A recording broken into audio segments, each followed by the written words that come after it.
everybody. I'm Greg. And I'm Katie. Welcome to the Meeple Society. Today we are on episode 56. It's another go back episode, just like we promised. Yep. We have 6 games. We do. 6 games that we recently picked up. Yes, every one of these were very recently picked up. All but one of them for 2023 releases. So. Yeah, and that was a Goodwill find. Yep. So. And it was one that we wanted because we had the other version of it and we wanted to compare them. Yeah. So shall we get started? Let's get started. Okay. This one is one we wanted it. Yes. We've seen it at Dice Tower West. I wanted to play it. We never could get in to play it. And then we played it with Jeff Knapp from Tabletop Toolbox and his family. And decided, let's go find it. Yep. So this was technically a Mother's Day gift for you. Yes, it was. Because I'm the good husband. Anyway. Okay. All right, so let's go to Japan. So the idea with this one is that you are planning out a 6-day trip to Japan. Now there's an expansion that we've played with, we do not have, it is not part of this set, that adds a 7th day to it. It adds in Sunday, I think it is. So. Well, I think you can... You can put it on either end, but either way... But yeah, it's Sunday. It's Sunday. Yep. So you're planning out a 6-day trip to Japan. The play is actually very unique. I love some of the artwork on this. So, like here, let me show you the board. Each player, there is no real central board. Each player has their player board laid out from Monday through Saturday. And then under each of these dates, well, first of all, on each of these icons, you're going to have little tokens that tell you, basically they tell you what you want to specialize in that day, what you want that day to be filled with. Whether it be like going shopping, eating, visiting monuments or seeing flowers, things like that. So after that's been decided and everybody starts with the exact same setup, it's kind of like a Karuba feel. One person shuffles them up, puts them out, everybody else copies that setup. So everybody's going after the same thing for every single day. That doesn't mean, though, that you're not going to find the cards. So the deck is made up the card set is made up of 2 separate decks. One of Tokyo, one Toko. Toko, it's a new town in Japan. Is. One of Tokyo, one of Kyoto. Now, Tokyo's cards are all blue. Kyoto's cards down here are all pink, so they're very easy to tell. And then there are some yellow ones that are thrown in here that could qualify for either one. They're kind of like wild cards for all intents and purposes. So every round, you're going to start the day out with a couple of cards from each one. Depending on what what the board says. And the board will tell you how you're picking up your cards, whether they're cards that came from the discards of your neighbor, or whether they are cards drawn straight from the deck. Either way, the board will tell you how you're getting your cards that particular round. So you draw your cards. You take a look at your cards and you decide which one you want. Now, typically, you're going to have one of each, usually. You're going to have one of each, Kyoto and Tokyo, and you're going to decide which one you want. And then once you've made your decision, and there's a couple things you're looking at. You're looking at the icons up here. You're looking at whether it gives you happiness or sadness points. You're looking at what your final goal is down here. All of these are point scores at the end of the game. So you want this icon, with any luck, to match up with the date that holds that icon so that you score points for it. After you've placed your card down, you then, you go to the next round, you pick more cards. After you get 3 cards, each day can hold 3 cards. There's one exception that'll let you put a 4th card down, but for the most part, each day holds 3 cards. If you can manage to get the 3 icons under the correct day, and some of them have more than one icon on them. Some of them will have multiples of a single icon. But if you can do that, then you're going to be able to move a tracker up. Well, no, you're going to get a bonus. I'm sorry. As soon as you fill your day with 3, you've matched your icons. You get a bonus based on how many icons match that day. And this is just something to help you throughout the rounds. At the end of the week, when you're done filling in all your days, you're going to go through all of your cards and you're going to move You're going to have little icons up here that match the ones down here, and you're going to move them up on this chart based on how many icons you collected face up on all of your cards. Hopefully you got enough to score you some points. The bottom card, and you can insert pieces into your itinerary. You cannot rearrange your itinerary once it's set, though. Right. Once you set that tour to see Hachiko's statue for 10 a.m., you can't move that. You can slot stuff above it, before it, or after it, but you cannot move this one, technically. Right. So you can't change the order. At the end of the week, they say you can play this one of two ways. You can either have everybody do their scoring. That's the easy way. Or you can do the more thematic way and have everybody detail out their trip and tell you what their trip was, and you talk about the cards. And we've done it both ways now, and I mean, I could see the points of both. Depends on how many players you've got. Yeah, so, I mean, it's just how are you getting how well are you getting into the game? So one of the tricks to this game is, because you're looking at two separate cities, is that when you switch from Tokyo to Kyoto, it can be in the middle of the day, it can be at the end of the day. Or at the beginning of the day. Yeah, whenever you switch cities, you have to have a train token to do so. You can't just walk between the two. So you've got to have a train token. Train tokens, you get one to start the game with. You can get more. You can get some luxury train tokens if you match up 3 of your icons in the right city, or in the right date, I'm sorry, on the right date. Then you can get a luxury token if you want one, luxury train ticket. But if you don't have any of those and you end up needing more train tokens, now you have to take trains that are a -2 at the end of the game. So you got to watch how many times. You can't just bounce around from city to city. You've got to actually try to plan out a semi-logical tour. Yep. I love the history of this one. I love the fact that this was a pandemic project for somebody. Yes, because he was actually planning the trip to go to Japan, and needless to say, 2020 came around and it Yeah. got canceled. So this was what he did with his time, and I think it's fantastic. I really enjoyed this game. I really love this. I'm looking forward to exploring it some more. So, but anyway, that is Let's Go to Japan, someplace that is definitely on our bucket list. Yep. Someday. Someday. But very, very enjoyable game. Brings out the travel agent in me. So yeah, very much enjoy this one. All right, next. Next we have Ancient Knowledge. This is another one I've been curious about. This was never on my radar, but. Your radar's small. My radar is very small, and usually involves bright, colorful boxes. Shiny things. Shiny things, yes. Okay, so here is your player board, and there's 4 different ones with all different, 4 or 5? 4? 4, with all different artwork, and some of this artwork is just, I mean, the artwork in the whole really game is gorgeous. Really good. Look at this. There's, if I can get my fingers on them, my gosh, I can't get it picked up. And there's the green one, and there's the purple one. Well, half of the purple one. Yeah. All right, so.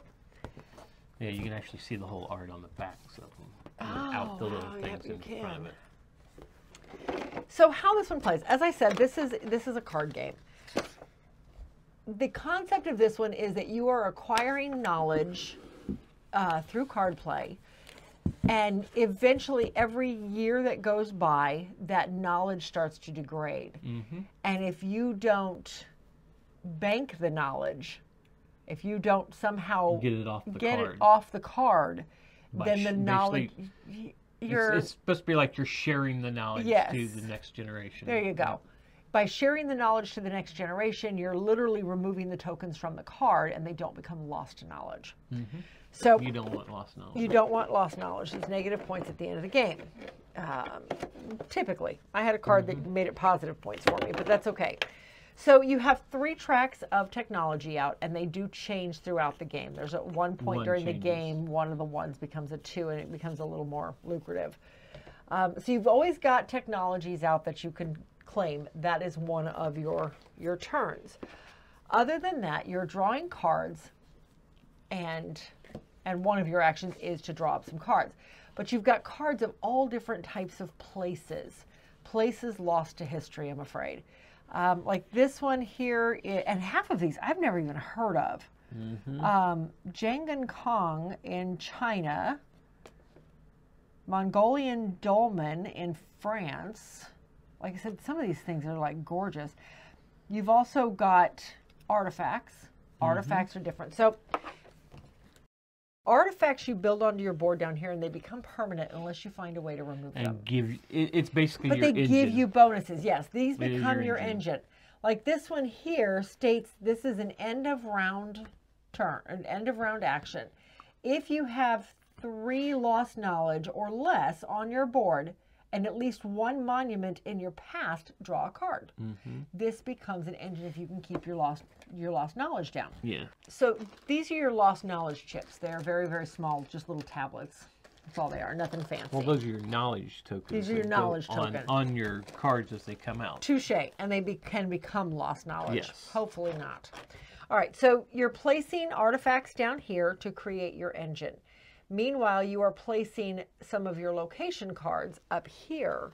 And there's 3 different colors of locations, and that ties into some of the cards and some of the technologies. But there's 3 different colors on your locations. Each one has a number up here in the corner, as well as a symbol. That number indicates which day or which year you're putting it into. And then at the end of every round, during when you declare you have to do a timeline phase, everything degrades. Everything moves down 1. Now you can pay stones to when you first place it down, or you pay money when you first place it down to either move it up or back. But after it kind of falls off, it gets down here to year 1 and then falls off your board, it now becomes part of your past. Yep. So any card like this one that talks about having something in your past that gives you a special ability, this is now part of your past. And you can use, the only thing these cards are good for now is victory points, end game trigger, and triggering these types of effects. And gaining more cards. And gaining more cards, basically, if you turn them sideways, you've tapped now them. you get, I think it's 2 cards. Is it 2 cards or 3 cards? No, I had one that gave me 3. It's typically 2. So, I mean, that's basically how this plays. Each card will also give you the number of history or the number of knowledge you put onto it, and then the goal is to get that knowledge back off again by the time it falls off into the past. I really like this one. Yeah.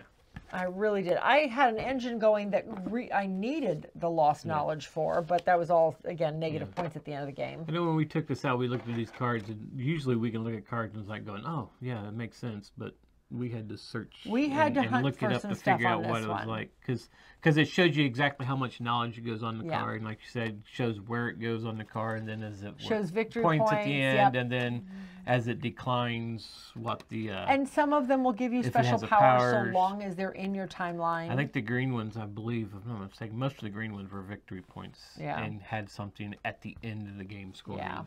So really cool. I really enjoyed this game. I'm glad we picked it up. I'm looking forward to exploring it a little more. I love anything about history anyway. I should have known I would like this one. I'm your radar. Yeah. I make her aware of games that are coming out. And she's like, ooh, that sounds good. Yeah. Except for when it's on Kickstarter, then she finds things that I don't even know about. So. Yes. Anyway, that is Ancient Knowledge. It is definitely sticking around. Very, very much enjoyed this game. Very, very much. Is that the right phrase? I don't know. We enjoyed it a whole lot. So anyway, there you go. Okay, so the next game is something I've been very curious about. Stefan Feld is one of our favorite designers, but I wasn't really big on the fact that he was re-releasing the city thing as taking the old games and just changing the name and doing new art and changing a few things up. But this one is one of them that was an original, and that is Marrakesh. Yes. This is the Essential Edition, so this doesn't have all the blings and whistles, or is that right? Blings and whistles? I don't know. It doesn't have all the pretty bells stuff. And whistles. Bells and whistles, blings and whistles. I had to stop thinking about that one for a sometimes go second. bling bling. Well, yes. Okay. All right. So this one, there's a lot. There's a lot. In this one. It's a typical Stefan Feld. There's so many different routes you can go to score points. I'm not digging this out. It took us a minute to get everything into this box, as you can see. And this doesn't come with the game. This is something that we're probably going to end up having to invest in and insert in if we play it with any regularity. It comes with the tower. Yes, it comes with a cube tower, and it's actually not even cubes you're throwing down there. It's these little hexagon. Yeah, it's keshi is what they call it, but it's these little hexagon pieces. So the idea with these is each of these hexagon pieces represent an action. One type of action you can do in the game, and there's 12 different actions. So each round of the game, each player is taking, and well, let's do it this way, because those are the extras they give you in case ones end up still in the tower when you need them.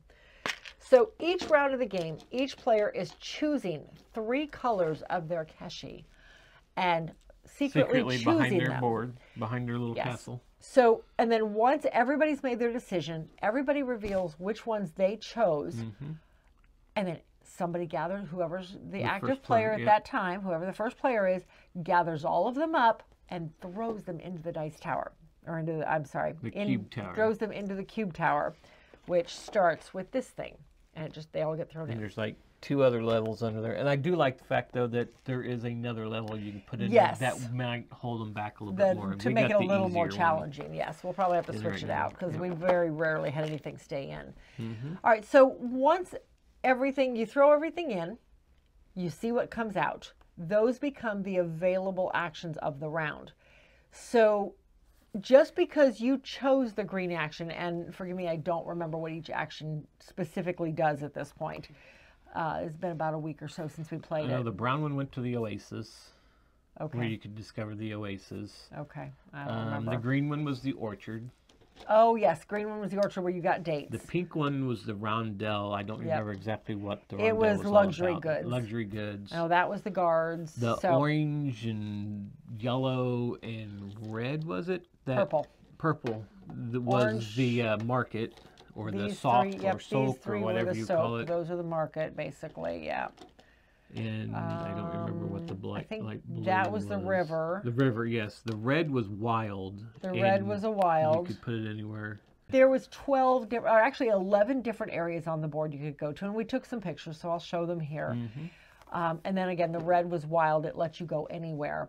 All right, let's backtrack. So once everybody has thrown the pieces in, they've all spilled out outside of the cube tower.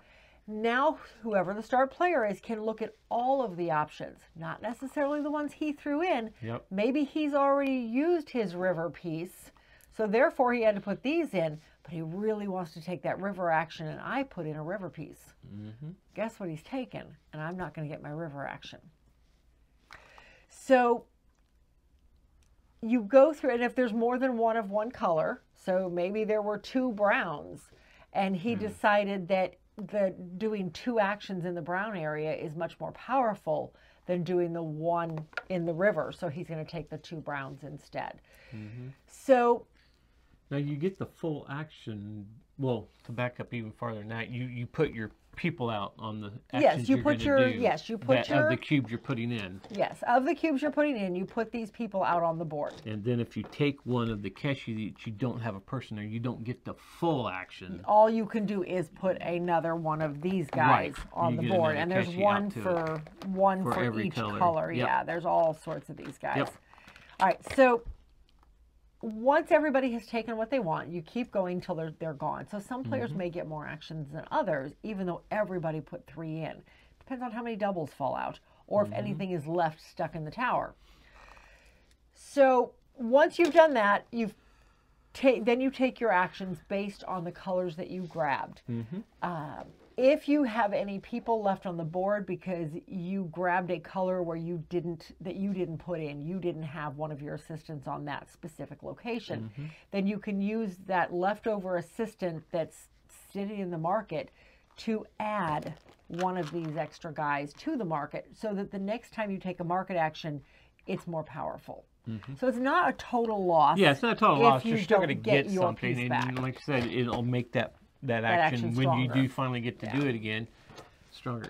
It was, I really liked it. I would not be afraid to say this is probably one of my favorite Felds at this point. It's going to beat Castles of Burgundy. I don't know. We don't play that one very often. Of course, we've only played this It's not once. that great. Anyway, I love how intricate and how detailed this is. Yeah, and I how many like this different one a lot. avenues there are. So I'm really looking forward to digging into this one some more. I really enjoy what I've seen so far of this one. So anyway, that is Marrakesh Essential Edition. Obviously, we're holding on to it. Yep.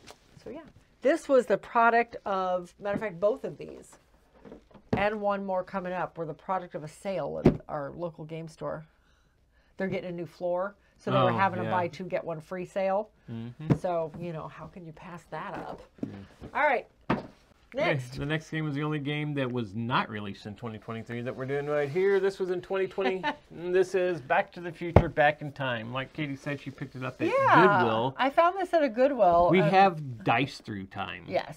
And But I we enjoy wanted to play Dice Through Back Time. in Time and kind of compare, see which one Yeah. we liked. Yeah, and I enjoy Dice Through Time. I do.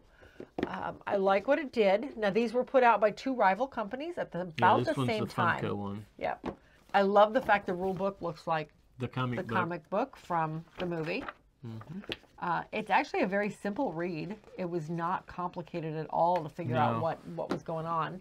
The goal of the game is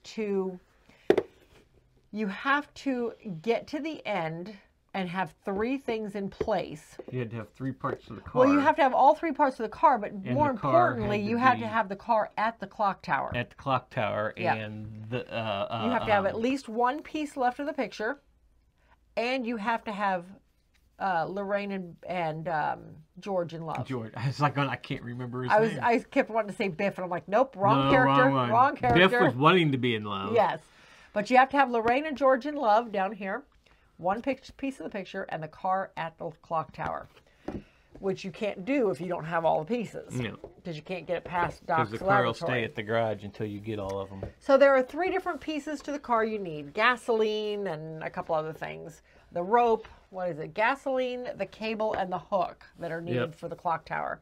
Here's your board. The board essentially shows the town, Square. yeah, the town square area, the immediate area of the clock tower. So you've got Lorraine's house and Lou's cafe and George's house, and these probably are not exactly where they belong, but you know, whatever. South shops, North shops, Hill Valley School, Hill Valley High, the South parking lot, and then Doc Brown's house down here. And each of these white areas is considered a spot. There are 3 non-player characters that cards are directing what happens. The game is directing what happens to those throughout the game. And the only place they can't go is right here in Town Square. They basically are going clockwise or counterclockwise around the board, depending on a play of a card. Yep. So the players play, and I'm sure you guessed this, Doc or Marty. And then we've also got Jennifer and Einstein. Yep. I'm not we sure. were Jennifer and Einstein. We were Jennifer and And I Einstein. was Einstein. Yes. So the car starts out up in the, basically way up in the parking lot of the school, and has to get all the way over to the opposite side of the board. And the way this does this is that, well, there are 3 pieces that are spread throughout the board, so you just have to go pick them up, successfully pick them up, and then get them to Doc Brown's house. Easy peasy. You're doing this by the roll of a die. Now, each of the characters have things that they specialize in. Everybody starts with a number of power tokens that give you certain dice rolls. And then those dice rolls determine whether or not you're successful or not. So, for example, here's the cable that the car wants. You have to have 1 of, what is that, engineering? What is that? I don't know. You have to have one of the green tokens. It looks like the flux capacitor symbol. But you have to roll 1 of those in order to pick this up. There's also lightning bolts on each one of them. That's a wild. Doesn't matter what you're trying to do, that's a wild. And then there are also Biff symbols on each one of these. 2 Biff symbols per die. If you roll a Biff, then you move the Biff character closer to Lorraine or George. And if he gets into the same spot as Lorraine or George, he starts making them fall out of love. So you've got to combat that and keep him busy. On that track. Yes, so that's bad. Because each round, as you're progressing through the game, depending on the number of players, you start in a certain location. Like for 2 players, we started right here. By the time we get here, we have to have all 3 of those things accomplished. And you're moving it after every player's turn. Yep. So you've only got, what, not even 8 turns apiece to make all this work. We won by the skin of our teeth. Yeah, the last thing we Literally did the was last thing we finally did. won it. Yeah, was moving the car into position. So throughout all of this, you're also pulling, not only are you pulling the movement cards for Biff, Lorraine, and George, you're also pulling trouble cards that stay active until somebody goes to deal with them. But by dealing with them, you're getting better power cards over your starter cards. There are also movement cards that come out after every turn. Cards. And then there's activity cards or something like that. I don't remember exactly. Yeah. Opportunity cards, Opportunity I think it was. cards. That, again, give you bonuses and give you more dice. They give you better power cards. So, But there are spots, too, that were, if they're not in love, you're taking that part of the Yes. picture, a piece of the picture off. yes, and you can't have that happen too often or you're going to lose the game. So, yeah, I really enjoyed it. I'd want to play them back to back to see which one I enjoy more. I like cooperative games anyway, but I really enjoyed this one. It was fun. Nostalgic. Anyway, that is Back to the Future, Back in Time. And we're probably going to put this one over in the travel collection.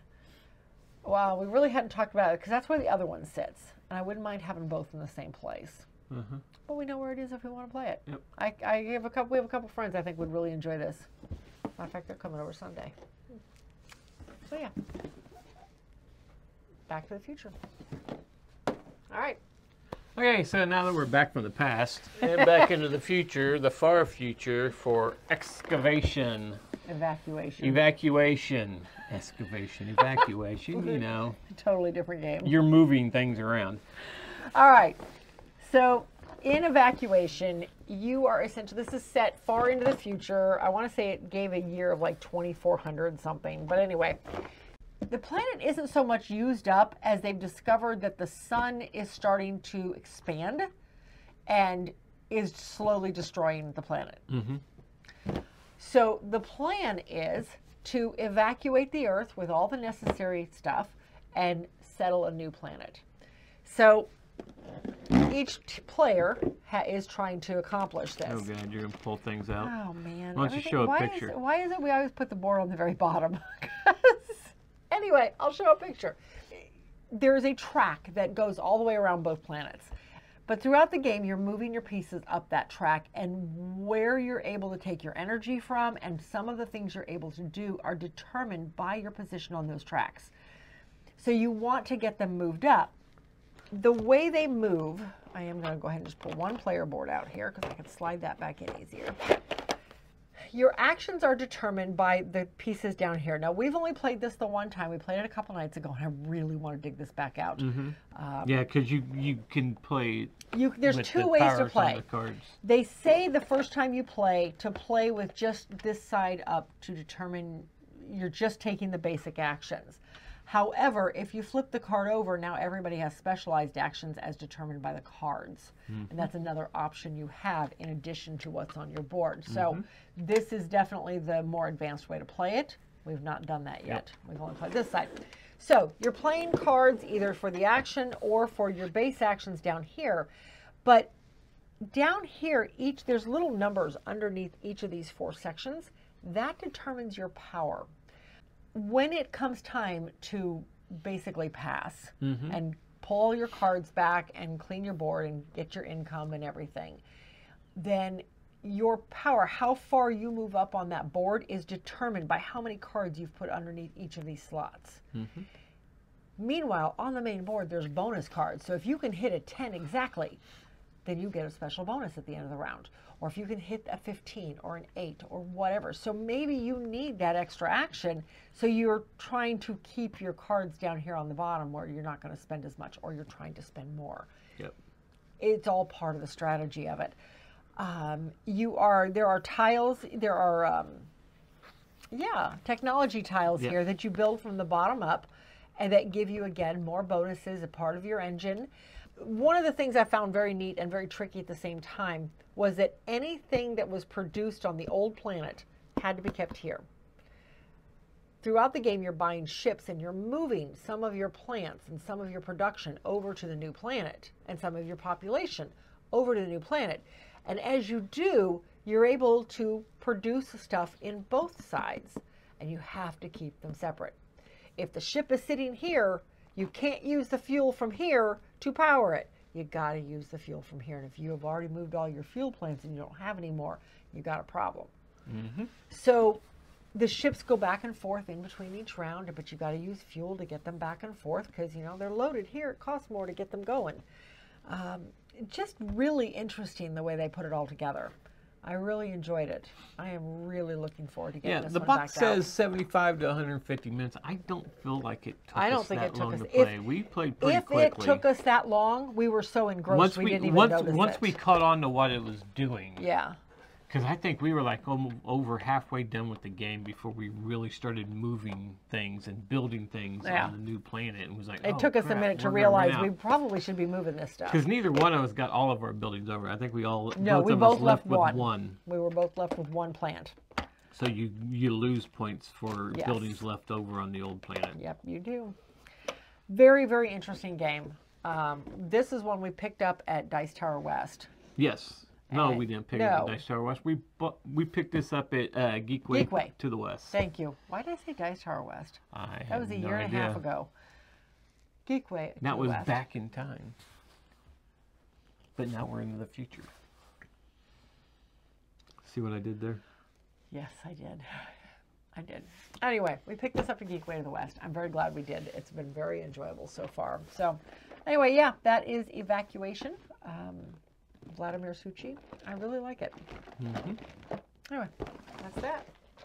And last but not least, we got it finally done last night. We punched it on Tuesday.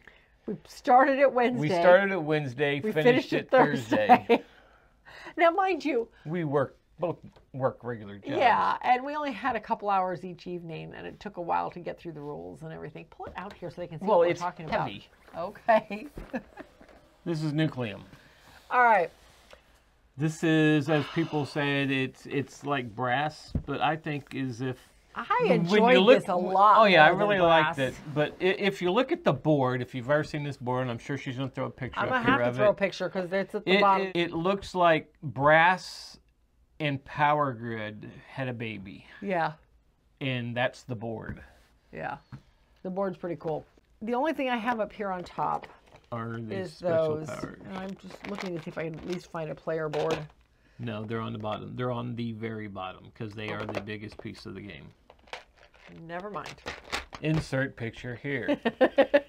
So this one comes with a bajillion pieces, and that's probably an underestimate. So how this one plays. Actions are taken via using these tiles, and you put them up on the very top of your board to indicate you've used them. These also, by the number of actions you take, also indicate how much production you are eligible for when you decide you're going to recharge is what they call it, yes. Basically, you're pulling all your stuff back. So each of these have 2 actions available to them. If you can pull the action off, then you can do both actions just by placing the piece up on top of the board. Alternatively, you can lay them out as a railroad, in which case you are laying them out in between 2, well, basically in between 2 cities. And some of the cities take 2 or 3 pieces and each to complete city has a color, either green, blue, white, or green, purple. Green, purple, orange, and... I said blue, it's orange. You did say blue, it's orange. Green, blue, green... Orange, green, white, and purple. Thank you. Anyway, and then you're laying these out between them. If you can match this up with the color of the city that you're laying it up against, then you can go ahead and take this action. If you can manage to match up with both cities, like this one's a wild, so if I'm doing it on a single piece, then I can do both actions. Otherwise, I have to wait until somebody else does one. And if my colors match or I have a wild, then I can then do that second action.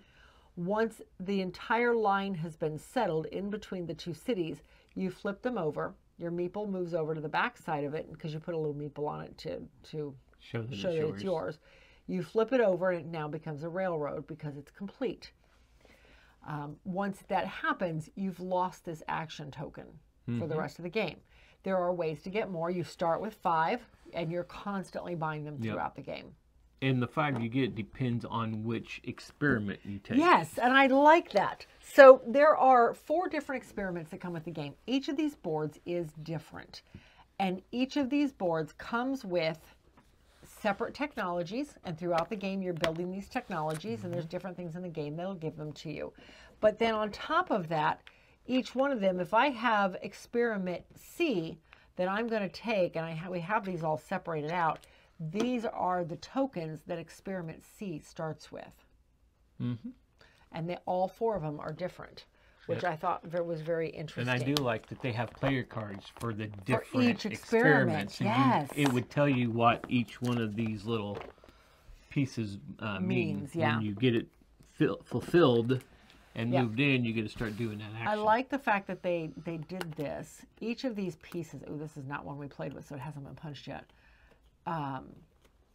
The game starts with all of 8 of these pieces in this position. And then as you complete them, you can move it back into full position. You're done with it, and now that power becomes active. Whatever it grants you becomes some active. of them, they're only a one-time thing. But a lot of these are multi. Yeah, like these 2 are one-time, that one's a one-time. Yeah. That one's a lot like the one I played, but I didn't play B, I played D. Yep. All right. So, very interesting game. A lot going on. Another one I'm really looking forward to. I'll be honest. We have Brass Birmingham. Yes. If I had my choice between the 2, I would play this one. I really enjoyed this one. But Brass is the #1 game of BGG. I know, but it doesn't mean I have to like it. Nope. So, it's just, Brass is too dark for me, I think. Because it's a blackboard. It's a dark game. I love the colors on this one. I love the artwork. I love the fact that you have to make those hard decisions on this one. I have this really great power token, action token. It gives me 2 star points every single round, and those are important in this game. But, man, the colors are perfect. I need to use these. I need to use this. I had that problem. Oh, I really enjoyed this one. It is super heavy. Of course, it's a Turtsy game, so his usually are. But I would highly recommend it if you like the crunchier, longer games. This is a good one. So, but yeah, it says 60 to 3 hours. That's 2.5 hours. But 2.5 hours, yeah. 150 minutes is not 3 hours. Close enough. Anyway, that's it. That is it for today. These are our 6 newest pickups that fell before the O's. Yep. And we'll probably talk about them on the podcast coming up. Probably. So, all right. Well, that is it. Let us know what you think. Have you played any of these? Otherwise, what's your thoughts on them? Yeah, for sure. I'm curious. So, anyway. Until then, we'll see you at the next one.